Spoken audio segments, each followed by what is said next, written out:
India has over 14,500 COVID-19 cases, with the total death count crossing 500.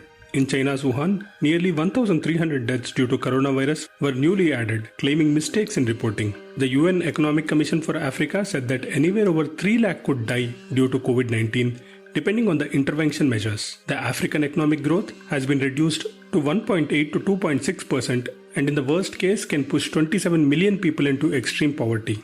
In Mumbai, the city officials are planning to administer hydroxychloroquine in places including slums for COVID-19. For the first time among the Indian Armed Forces, at least 26 Navy personnel have tested positive for coronavirus in Mumbai. In India, unofficial estimates show that nearly half of the over 14 crore migrant workers have left for their homes and are unlikely to return soon. The Health Ministry said that there would be active searches of cases, early isolation, contact listing and tracking, quarantine and follow-up of contacts instead of surveillance of cases recommended earlier.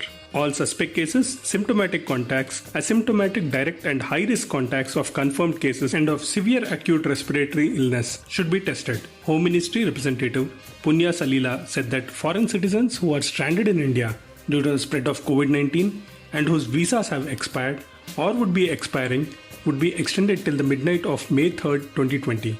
And if requested by the foreign citizen, exit permit will also be granted to them up to 14 days beyond May 3rd.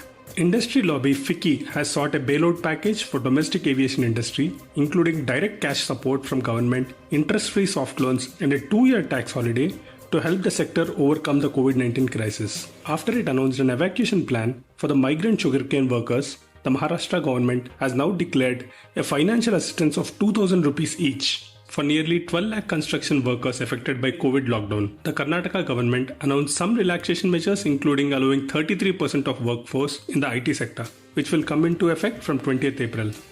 However, Section 144 would continue all over the state till May 3rd.